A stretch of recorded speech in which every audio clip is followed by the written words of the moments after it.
தொழில்நுட்ப பாடத்திட்டக்காக தேசிய கல்வியியல் கல்லூரி ஒன்றை ஆரம்பிக்க உத்தேசிக்கப்பட்டுள்ள இடம். 1. அட்டாளை சேனை.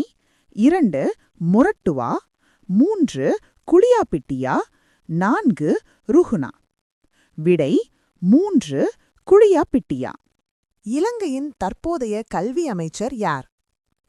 ஹரிணி அமரசூரியா, மதுர செலவழித்த, CWW கண்ணங்கரா, நாலக கலுவே. விடை ஹரிணி அமரசூரியா. நாட்டில் மிக குறைந்த அரச பாடசாலைகளைக் கொண்டுள்ள மாகாணம். 1. மத்திய மாகாணம். 2. கிழக்கு மாகாணம். 3. வட மாகாணம். 4. வட மத்திய மாகாணம். விடை வடமத்திய மாகாணம். நாட்டில் மிக கூடிய அரச பாடசாலைகளைக் கொண்டுள்ள மாகாணம். கிழக்கு மாகாணம், மத்திய மாகாணம், வடமத்திய மாகாணம், மேல் மாகாணம். விடை மத்திய மாகாணம். 10.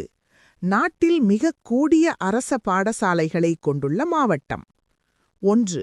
களுத்துறை. 2. அனுராதபுரம். 3. கண்டி. 4. குருநாகல். விடை குருநாகல்.